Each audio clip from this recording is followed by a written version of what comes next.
भक्तों, ओम नमः शिवाय। श्री शिवाय नमस्तुभ्यम। जय श्री महाकाल। जी हाँ भक्तों, क्या आपके भी घर में कोई ऐसा व्यक्ति है जिसका विवाह नहीं हो पा रहा? आप लोग बहुत ज़्यादा परेशान हो उसके विवाह को लेके कि आखिरकार हमारे घर का जो व्यक्ति है इसका विवाह क्यों नहीं हो पा रहा। आपने बहुत ज़्यादा मेहनत कर लिया, बहुत ज़्यादा हर एक चीज़ कर लिया, लेकिन अभी भी उस व्यक्ति का जो विवाह है वो होने का नाम नहीं ले रहा और आपके समझ में भी नहीं आ रहा कि आखिर ऐसा क्या हो गया जिसके कारण हमारे घर का जो व्यक्ति है उसका विवाह नहीं हो रहा। तो अब आपको परेशान होने की बिल्कुल भी आवश्यकता नहीं है, क्योंकि आज जो मैं आपको उपाय बताने वाला हूँ, अगर आपने उसको ध्यान से सुन के और अच्छे तरीके से कर लिया तो अवश्य रूप से जो विवाह है वो होना ही होना है। क्या करना है, कैसे करना है, पूरा का पूरा मैं आपको बताने वाला हूँ। तो बस उपाय ध्यान से सुन के अच्छे से करिएगा जरूर। देखिए, आपको भी पता होगा कि पूज्य गुरुदेव की जो कथा होती है उसमें लाखों की भीड़ आती है। कैसे भीड़ आती है? लाखों की भीड़ आती है। और जब गुरुदेव की कथा में लाखों की भीड़ आती है तो वहाँ ज़्यादातर जो भक्त होते हैं वो क्या करते हैं, पत्र के द्वारा अपनी इच्छा और पत्र के द्वारा अपनी मनोकामना जो होती है वो गुरुदेव तक पहुँचाते हैं। तो अभी गुरुदेव की कथा चल रही थी, आज से 4 से 5 महीना पहले की बात है। गुरुदेव की कथा चल रही थी और गुरुदेव की कथा में लाखों की भीड़ आई। अब जब गुरुदेव की कथा में लाखों की भीड़ आई तो वहाँ ज़्यादातर जो भक्त थे उन्होंने क्या किया, पत्र के द्वारा अपनी इच्छा और अपनी मनोकामना जो थी वो गुरुदेव तक पहुँचाई।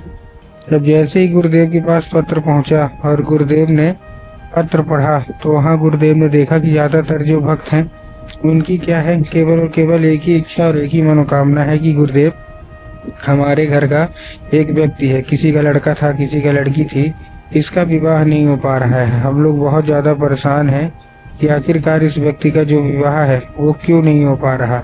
हमने बहुत ज़्यादा पंडितों को दिखाया, बहुत ज़्यादा कुंडली मिलवाई, बहुत ज़्यादा पूजा करा लिया, लेकिन अभी भी उसका जो व्यक्ति का जो विवाह है ना वो होने का नाम ही नहीं ले रहा। कृपया करके कोई उपाय बता दें ताकि उस व्यक्ति का जो विवाह है वो अच्छे तरीके से हो जाए।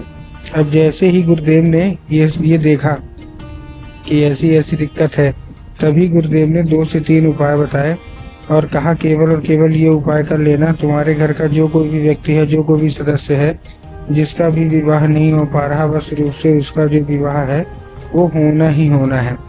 अब जैसे ही गुरुदेव ने उपाय बताया तो लोगों ने जा जाके इस उपाय को घर में करना शुरू कर दिया। अब जैसे ही लोगों ने जा के इस उपाय को घर में करना शुरू कर दिया, वही लोग गुरुदेव की कथा में मात्र 1 से 1.5 महीने के बाद वापस आए।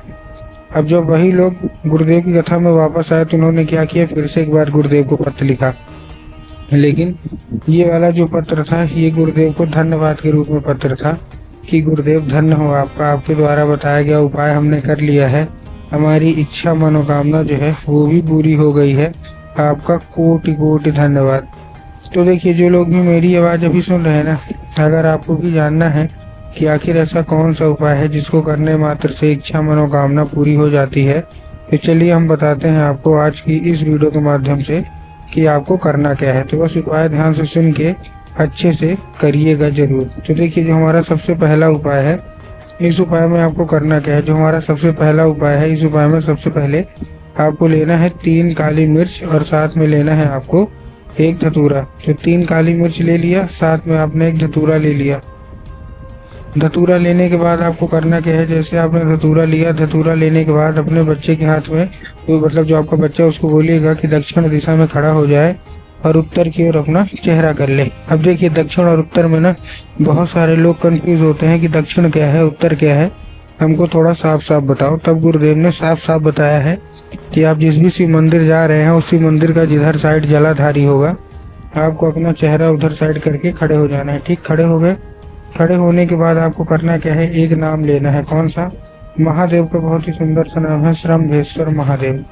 तो आपको करना क्या है, आपको श्रम्भेश्वर महादेव का नाम लेके और उन्हीं का स्मरण करके आपको चुपचाप क्या कर देना है, अर्पित कर देना है बस।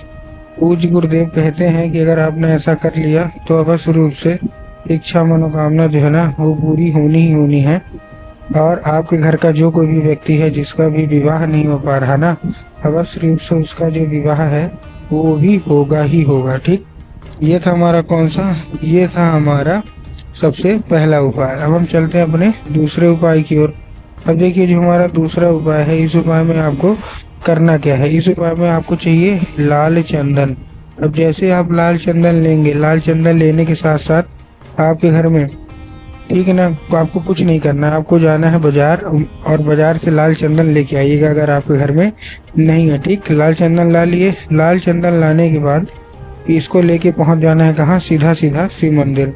अब जैसे ही शिव मंदिर पहुंचेंगे, शिव मंदिर पहुंचने के बाद आपको करना क्या है। जैसे शिव मंदिर पहुंचेंगे, शिव मंदिर पहुंचने के बाद आपको सबसे पहले एक काम करना है। क्या काम करना है, नंदी का एक पैर होता है आगे का जो कि उठा हुआ होता है, तो आपको नंदी के उठे हुए पैर में आपको नंदीश्वर महादेव का नाम लेके, कौन से, नंदीश्वर महादेव का नाम लेके और उन्हीं का स्मरण करके आपको चुपचाप क्या कर देना है, अर्पित कर देना है। अर्पित करने के बाद उसको औषधि के रूप में मांगिएगा कि कृपया करके हमको इसको औषधि के रूप में प्रदान करिए। अब क्या होगा, अब ये औषधि का रूप ले लेगा।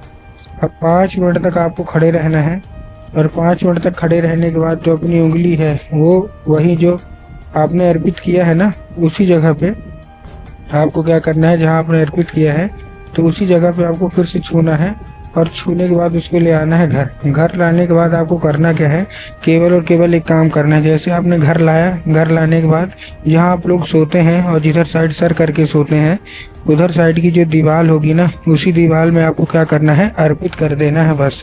पूज्य गुरुदेव कहते हैं कि अगर आपने ऐसा कर लिया तो उस चंदन के जरिए स्वयं जो हमारे नंदी भगवान है आपके घर में प्रवेश करेंगे और आपका जो विवाह है वो होना ही होना है। तो उम्मीद करता हूँ आज का ये उपाय बहुत अच्छे तरीके समझ में आ गया होगा।